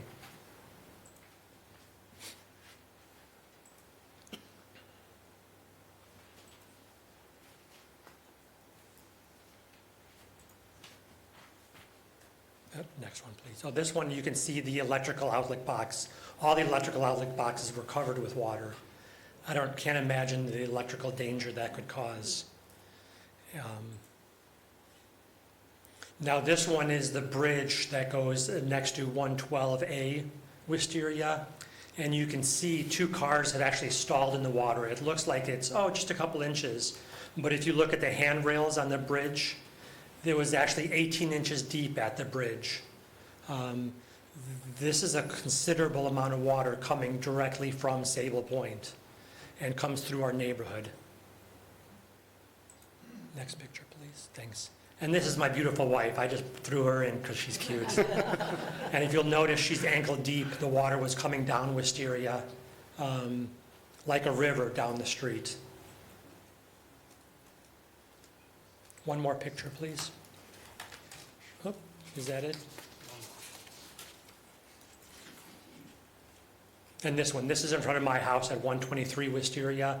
The water's coming from Sable Point direction onto our property, and just, it came about a foot from our house, so 6 more inches to a foot we would be water in the house. So it's very scary, and the water should be going through the Willow Creek that runs behind our house, and it just is, the whole neighborhood was inundated with water. So in fact, we had fish swimming on our driveway, which was quite interesting. So just concerns, sharing my concern visually about why we're so concerned of this project. Thank you. All right, I have one more here. John Layson?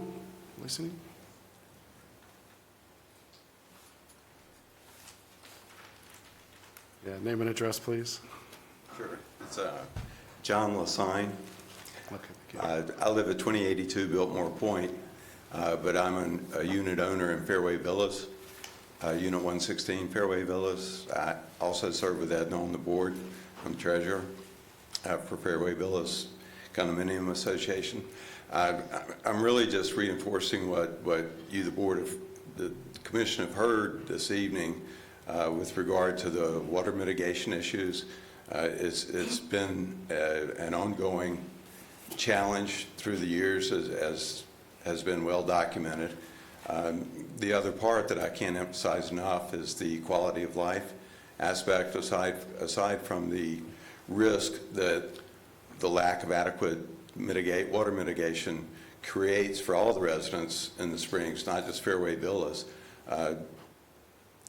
is the quality of life that's at risk that we have from just from dealing with the water, dealing with the development, dealing with whatever the sports complex is going to be.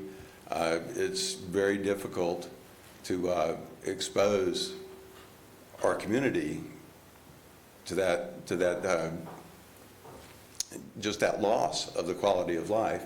I don't think anybody from the Springs could imagine that there's a sufficient water mitigation plan at hand. I presume we're going to hear something shortly that's going to solve the problem that we've had for years, much less the problem that's going to be created by this new project coming through. I'm firmly opposed to it, and I'm also one of the ones that didn't get that original letter.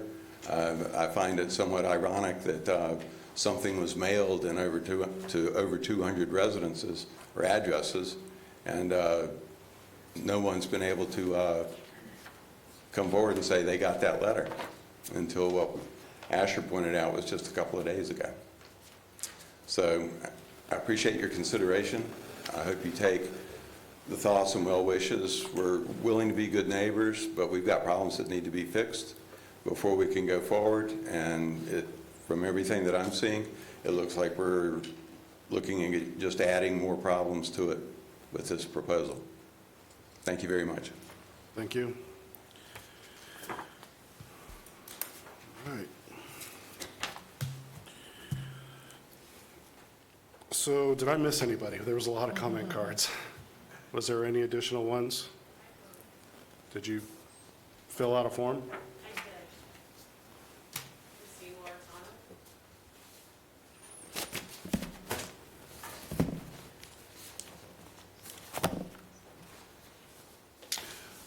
Oh, it said you didn't want to make an oral comment, though.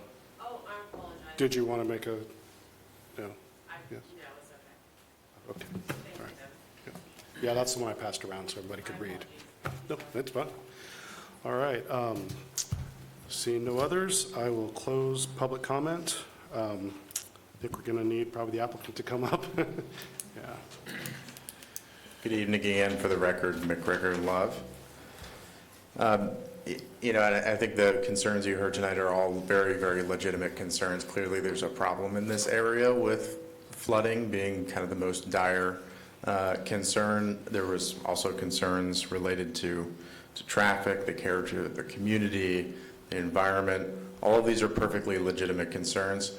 I think what separates this development from other developments, greenfield developments, is that this is an infill redevelopment of a very intensely developed parcel. Again, this is over 67,000 square feet of commercial building on this parcel that's subject to this request. We have to adhere to the 25% open space requirement, the requirement under code for impervious surface area. And it's sort of small in the image on the screen here, and I don't know whether staff, if you have an aerial image of just the subject property, or can zoom in on that one.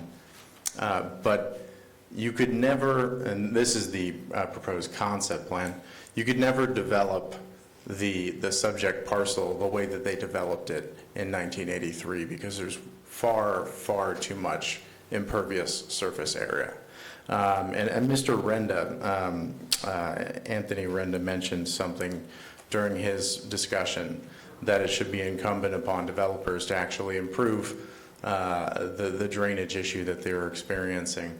There will be significantly more pervious area, and the main contributing factor that one parcel has to another for stormwater runoff is impervious surface. There will be a substantial reduction in impervious surface. I'm going to have our engineer go into more detail about that, because again, I'm just the lawyer, but that is there should be an improvement in stormwater runoff that's caused by this parcel, because I can't make any supposition about what's causing the current condition. All I can say is that this parcel's contribution to that issue should be reduced, and you can talk to our engineer about that. But again, to the traffic issue, and staff put it in their staff report, the current use at its current build out generates around 119 p.m. peak hour trips. This proposed use generates 20. So that reduction in the impact on the roadway facilities is fairly straightforward. And yet we are within we're kind of a study area where we are aware of that, and as staff noted from a preliminary analysis, it does not appear that our plans are going to run afoul of any of the standards for setbacks from the karst features. It doesn't appear that there are wetlands, but those questions actually are answered at final engineering. And the county engineers and the various departments that review the engineered plans will have to verify that all of those issues are being met. But again, this is not a greenfield development. This is not an additional, and I understand why it's natural to think of an application as a request to increase the amount of developed square footage, but this is a reduction. It's a reduction in the existing development of this area. Thank you. And I'll call up our engineer to speak in more detail about the drainage issue. Yeah, thank you. Hello, this is Jeff Swisher. I'm with Kimley Horn. I'm at 6876 Marwick Lane, and that's Orlando 32827. And yes, everything you said was correct. The subject site, you can see the building there, the rooftop is just massive. You can see it from the aerial, and we're zoomed out really far. So there's a lot of impervious area, and the main contributor for runoff from a site is the amount of impervious area that's on the site. So when we start taking away rooftops and taking away a lot of the parking area, and we get more grass in there, that helps a lot to reduce the runoff that goes to the off the site. And obviously, we all have to meet the current, that site is pretty old, now has to meet up the new standards, not only for the county standards, but also the Water Management District. So, attenuation of the water is very important. Water quality is another one. The wet ponds that are right adjacent to it, obviously we're not going to fill those in. We're going to actually enhance them. But the bottom line here is that by changing the current plan to the new development plan, we're actually reducing that impervious area, and that does help a ton for reducing the water coming off the site. Thank you. We also have our architect here who can speak to the sports courts. Yeah, that'd be great. That was my next topic. Yeah, so that was a great point on the sports courts. I'm not sure where that particular statement or definition came from. We are showing some sports areas. We do have a requirement for some recreational uses. For any development, you generally create trails and some open space and something for people to do. As far as pickleball goes, our average age is 83 in our communities. I think more lawn bowling, horseshoes, I'm not really sure, but we're willing to work, on the location of that, and we've actually been recently talking about putting it more central to the community. So I don't believe that that's going to be an issue for us. Currently where we're showing it, we thought it was pretty good, behind all of that undeveloped area. I will point out too, because a statement was made earlier that we're going to take away wildlife and natural areas and ponds, and we're doing none of that. We are concentrated on the area that are paved, and the goal here is to get rid of that building, get rid of all that paved area, preserve. There's some really nice trees actually in the islands. We're going to save those too. The goal here is to put back pervious area and get rid of impervious area, just like has been stated by the attorney. I think the other thing that we're going to do is impose or start to employ rain gardens, which was a suggestion made by the county. We think those should be in all of our communities. We should have them all over the place. It would help divert water, contain water, hold water so it stays away from our homes. That's something we're going to be using widely in this area and start to implement throughout our community. I think water in general has been an issue lately for a lot of people. We certainly want to do our part and plan to do our part here. And I think by doing this, we're making that first step. If we leave this undeveloped or leave it developed the way it is now, the next buyer, the next person that comes is going to basically leave it as a commercial use. And they can. That isn't going to do anything to help our water situation. I think what we're doing and proposing here is the right steps to helping both our neighborhood and our adjacent neighbors. And again, we'd be willing to work on the sports piece to this, and would love that input from those neighbors. I wouldn't want to hear pickleball in my backyard either.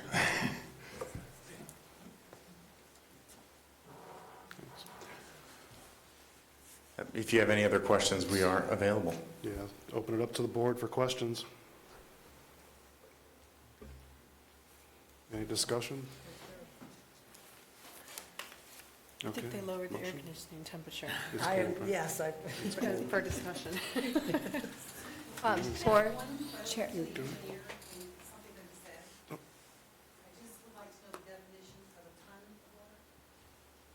What's the reduction in the pervious surface?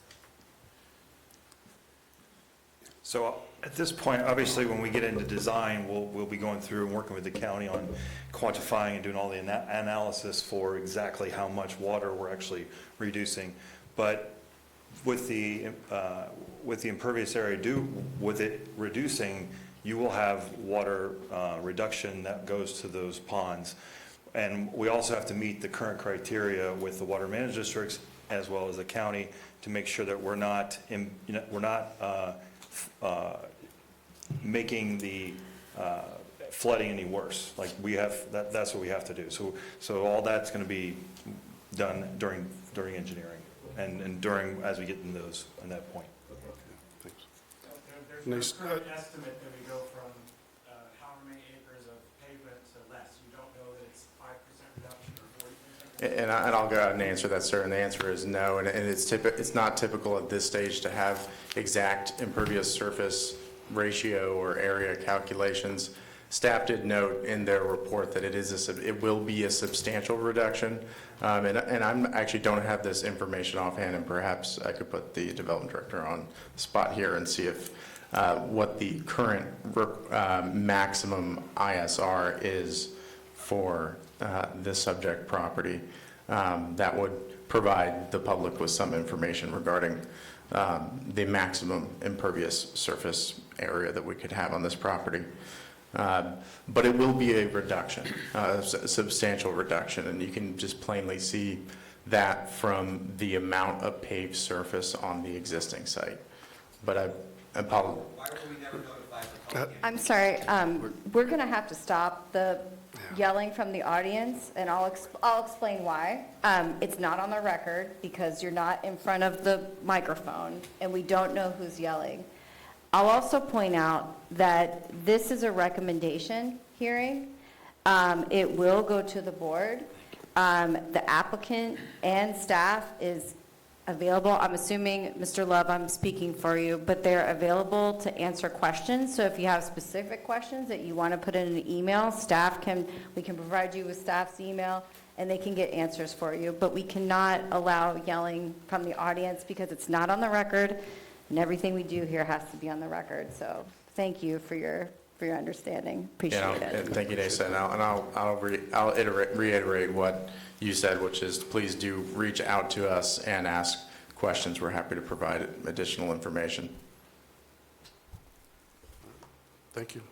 Nasa, do you have anything else? Yeah, there was just one more question that I marked. I try to write everything down and mark Same. questions that aren't answered that the public asks. And I think the only other question was they were worried about a left turn lane and a light at the entrance. And Mr. Love, I know you spoke about the reduction in the trip count, but maybe, and I don't know if Mr. Gomez or the engineer would be better to answer this, but maybe explaining how a light is put in and that it must meet certain warrants by FDOT before one can be put in. That is correct, but I think I'll go ahead and defer to the engineer, or if you want to speak to it. Yeah, I think we'll start. Right now we have one entrance, to the entire community. We are adding 40 homes to this, but this is a large community, and that one entrance does not have a substantial impact on traffic right now. I don't believe that we have issues with it backing up. That being said, having a second entrance makes a lot of sense for safety purposes. Getting emergency vehicles in and out, people getting egress in and out if there's an accident on one street. So typically communities of this size have two entrances. That's really the premise here. We totally agree with the backing up aspect, and that utilities and traffic have had concerns over, and our intention would be is to comply with every piece that they would require. If we want to extend the right turn lane or have a right acceleration, I think that was, discussed. We are open to that. In addition to that, making our throat deeper to make sure there was no cars coming in and off. I also note there was a comment made about a left turn. You can't make a left turn there because there's a median. And we would not take a median out because it's a curve. So there's a right in, right out provision in this particular case, which is exactly what you have now. And remember, we're replacing a call center. So the number of trips dramatically goes down. And I just would like to make that point again. All of this is reduction, not increase. Very briefly, because I think that the question you were asking was a little bit more specific. But the question I believe that one of the members of the public asked is whether we want to put in a traffic light and a signal warrant analysis has to be done. An applicant can't elect to just put in volunteer to put on a traffic light on their own. It's not within their authority. So during engineering, if one is found to be needed during that signal warrant analysis, one will be required, and it will be required at the developer's expense. But we can't simply agree to it as a condition because we don't have the authority to do that on our own. And Chairman, I believe there was one more question that, about the noise from a potential pickleball court. What I heard from the applicant was that they may be open to some conditions on that, or some moving of the court or something like that. Or could you talk about potential noise mitigation? Sure, and again, I don't know specifics about exactly what is being proposed or whether those courts are even in mind, or whether pickleball courts specifically are in mind. I think that whatever the county's current sound ordinance is, if it's not sufficient to sort of cover noise of this type, we would be happy to discuss between now and the Board of County Commissioners a condition that would assure the residents that there won't be any nuisance noise from the athletic amenity. I'm hesitant to craft one now because I think we could work to provide a little bit more detail and make sure we can measure twice and cut once on that. But between now and the Board of County Commissioners, we could certainly be happy to work on a condition to that regard. Mr. Chairman, I'd like to hear what Joy found out about the maximum allowable impervious area compared with the current impervious area.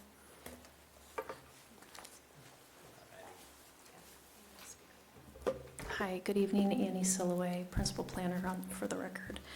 I cannot state how much existing impervious is out on site. I can state factually that based on, our flu policies that we have in our comp plan, the site is in a high recharge area, so they're limited to 60% of impervious surface for any future development, and that will be demonstrated at the time of final engineering.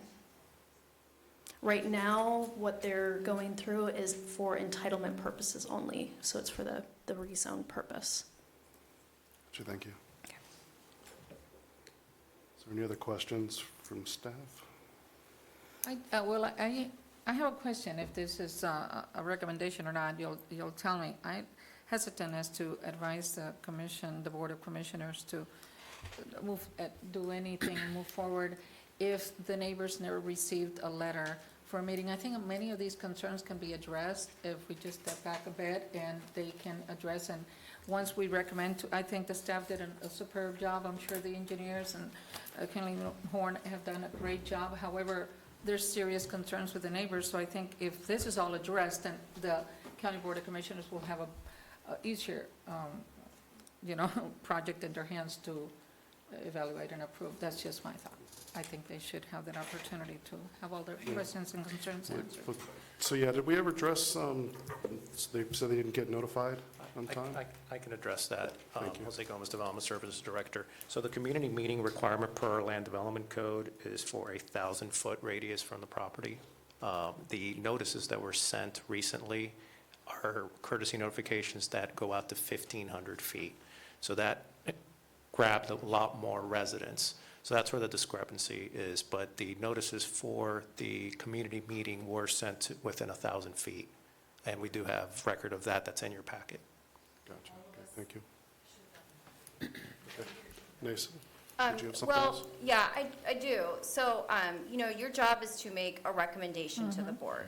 Okay, so that's your job to do. That's the hard work that you have to do. And I've told you before, in making that recommendation, you can state on the record that you recommend additional conditions go with it.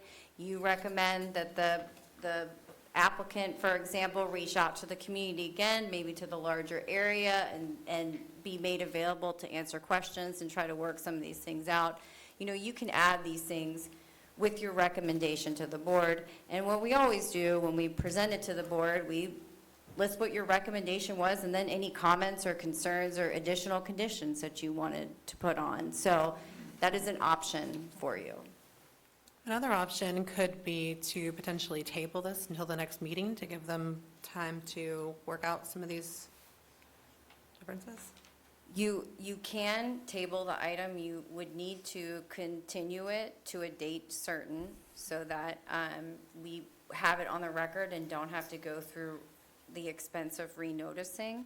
I would suggest that if you do that, that you make very specific the reasons why you're continuing the item and what you want to be done within that period of time. Because the last thing you want is for it to come back, like if you need more information on something, you feel like there needs to be additional conditions on X, Y, and Z, whatever it is, I would suggest that you give specific direction to staff and the applicant so when it does come back, you're not kind of going through the same thing. I'll also note, if you continue the item to a date certain, it leaves all the evidence that was put on the record today and all the public comment is still there.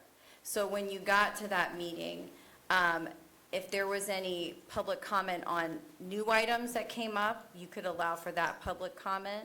But the public wouldn't be allowed to, the same members of the public wouldn't be allowed to speak again on the same items they already spoke of, because we already have that on the record. So that's just a little insight as to what you would, if there's new things that come up, new conditions, something like that, they could speak to that. But it's basically, a continuance is keeping the item open, and everything that's been put on the record is still there at that time. Thanks for the clarification. Yeah, I think the water issue is the thing that should be clearly addressed, and that's. But you can't address that until you go to design. Right. If we're in discussion, I would say that I'm not sure I'd use the word satisfied, but I believe what we're hearing in terms of this will be a reduction in development, this will result in less water runoff than otherwise, I don't know that that can be quantified. In order to be satisfied with that completely, I'd want to have it quantified somehow.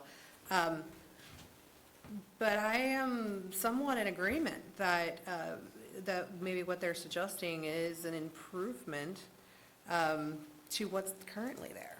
I have to agree with you, Chris, and also, less traffic with it not being a call center, with that versus, the residents. I think that would be an improvement. I mean, I'm not in disagreement at all. I agree. I think the project is very smart. I think that the reality that they're ignorant of all those details because they were never at a meeting where they can ask questions and answers and have a debate, or until they feel pleased. And well, at the end of the day, the right of the owner is to do a development, right? But I think I'm fully in agreement. I just think that they should, if anything, to be able to have some conditions saying, that they have the opportunity to come back and get those.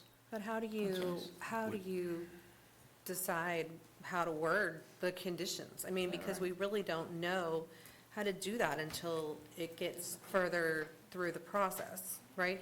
And in terms of, even in terms of continuing it and hoping that the applicant and the neighbors can come to some agreement that everyone's more satisfied with, what will be the nature of that? What could they possibly agree to before they have that information that they get, further down the line? Maybe Tim actually knows more about what can be discovered later in the process than I do, but. I don't know that you're going to find any new information by pushing it aside. No, I know that. Between now and then. I mean, There's- by and there's- moving it on to the next step. There's moving on to the next step. There is time to ask questions. And again, it's a recommendation based on the zoning. There's some of this can be refined and addressed with the Board of County Commissioners. And that's the process. That's why we're here. We're looking at the zoning of it, and I understand the uncertainty of some of the design criteria and how, what you're going to do with the differential between pervious and impervious, but it's definitely going in the right direction. It will not solve some issues that go back to the 70s. I mean, that's just the nature of everybody trying to coexist today. No, but for this particular small 60-acre parcel, it makes it better. It definitely makes it better Than from what what it I is see. now. I also want to just bring up the fact, as far as the notification, you mentioned, well, the radius is, the requirement is 1,000 feet, or is that Yes, what for it the is? community meeting notification, it's 1,000 feet. And so you did that, and then the second go-around, you went and sent them 1,500 feet, which was above and beyond, so going back to the notifications, well, they followed the requirement and then went back and went above and beyond. So I just picked that up based on what you stated. So I didn't know if you, because I know that that's one of your hiccups. No, and I understand everything has been done. I'm more concerned about having chaos at any of the county board of, that the neighborhood is outraged because they're approving something that they, like we said here, it's a smarter project. It's going to alleviate a lot. If they get understanding of that, then it's not going to be an issue in the final approval. That's all I'm saying. I think the project is excellent. I'm a developer. Thank you. And if I could, we are sensitive to the fact that, I believe these folks that they did not receive notice at the community meeting. We were frankly surprised that no one was at the community meeting. They may be just outside the radius, but notwithstanding, they have reasonable questions. And, this is a recommendation, I think, and Nasa, you can let me know whether this is not necessarily a condition, but a direction that the Planning Commission could give us to engage with any additional questions that these folks have. And then the Board of County Commissioners will at a minimum know that you directed us to do that, and they should ask us whether that we've done that in the interim. I hope that tonight has been informative for the folks here. I know that there are folks who couldn't be here tonight that will have additional questions, but we will work to answer those questions. Yeah, I think that'd be an important piece, if we can make that happen, yeah, for sure. Either way. Sure, you could, no matter what happens. you could give direction that the applicant work with the community members, maybe get copies of everybody that was here tonight, if they put their contact information. Mr. Love and his crew could stay after the meeting, and I don't know if you have a business card or could hand some things out, or coordinate an additional community meeting. I mean, what are you guys willing to do? We're willing to do whatever the community wants us to do. We're happy to work with them. I don't, when is the Board of County Commissioners date? Can we get confirmation of that, just so that I'm aware of the timeline before I?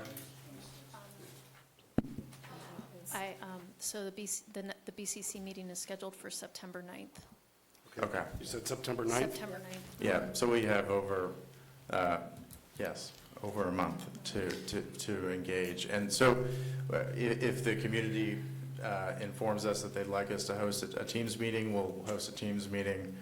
We're happy to do that in the time that we have between now and the Board of County Commissioners. Is there a prior date to get on the agenda or get all this settled prior to the 9th? That the meeting needs to happen before? I don't know what it takes to get on the agenda. Or is it 9/9 as long as everything's settled prior to the meeting? I mean, so to get like community meeting minutes uploaded, we would need it as soon as possible. There wouldn't be much. I think that what we're discussing here is just kind of general engagement with the community and the folks that didn't receive notice of the community meeting but received notice for tonight's meeting to answer their questions. That may involve talking to them here after this meeting, responding to their emails. A few of them, may ask us to join a Teams meeting, but it wouldn't be a formal community meeting in the traditional sense because one of those has been held. But there are still folks that have questions that weren't notified of it. So that would be the intention. I apologize for the interruption. No, there is no interrupting. There is no interrupting from. I'm sorry. There's, nope.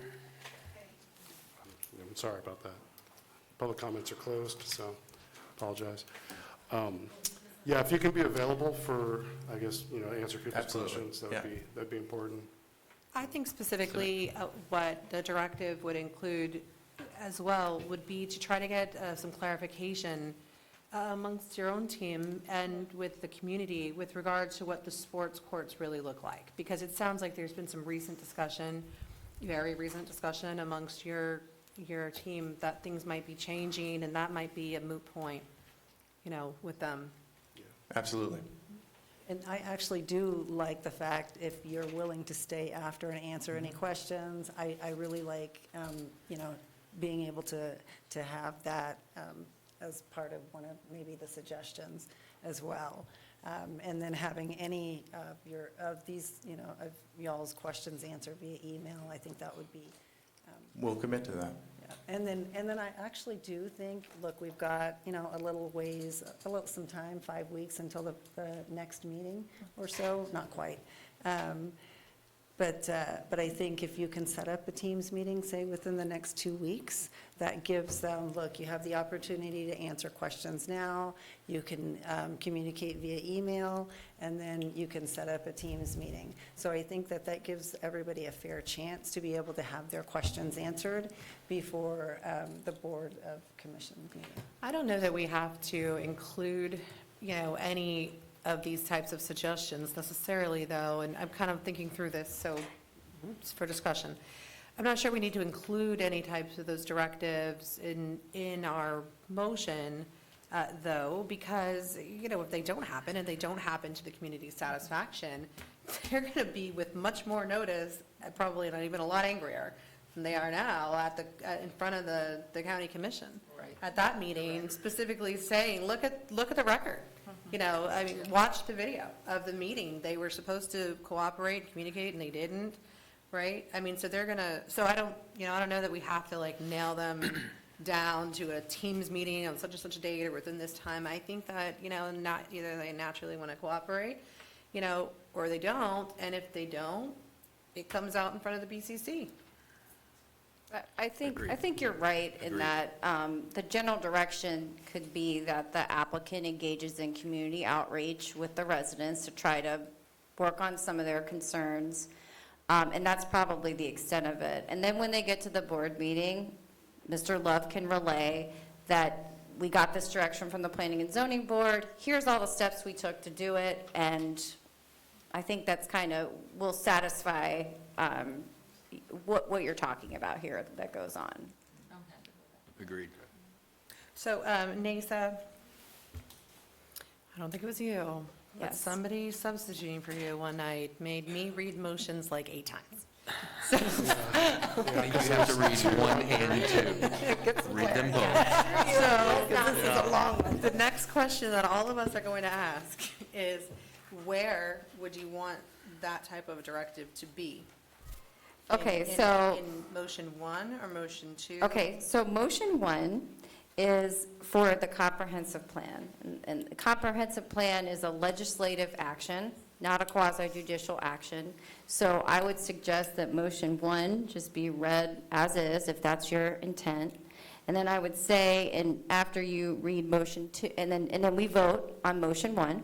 And then the next motion for motion 2, you would read that and say, with direction to the applicant to engage with the community on the concerns raised at the hearing tonight.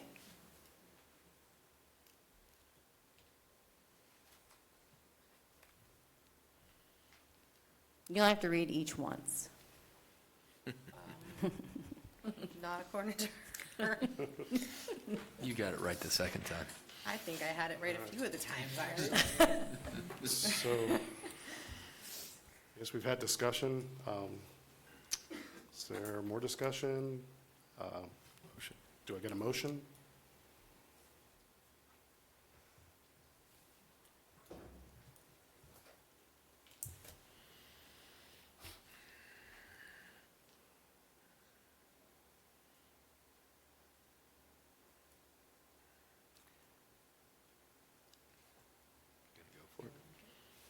Why does everybody look at me? You're Well, writing it out.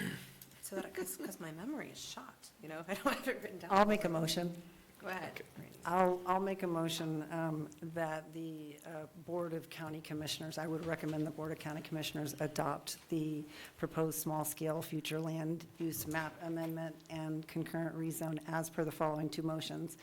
Based on staff findings and the testimony and evidence received at the hearing and the Planning and Zoning Commission finds, the request meets the identified portions of the comprehensive plan and recommends the board adopt the requested small-scale future land use map amendment from high-density residential to planned development. Second. I have a motion. Now I have a second. All those in favor? Aye. Any opposed? Hearing none. That motion passes. I will also make a motion to recommend the Board of County Commissioners adopt the proposed small-scale future land use map amendment and concurrent rezone as per, based on the staff findings and that the testimony and evidence received at this hearing, The Planning and Zoning Commission finds that the request meets the identified portions of the Seminole County Land Development Code and recommend the board adopt the requested rezone from R3, multiple family dwelling, to plan development, and approve the associated development order and master development plan, provided that the developer engage with the community based on our conversations from tonight. Do I have a second? All those in favor? Aye. Any opposed? Hearing none, motion passes. Thank you. Thank you. All right, so we're going to close public hearing. Let's see, is there a director's report? Joy, do you have anything for us tonight? Or Dagmary? Sorry. Hi. Hey.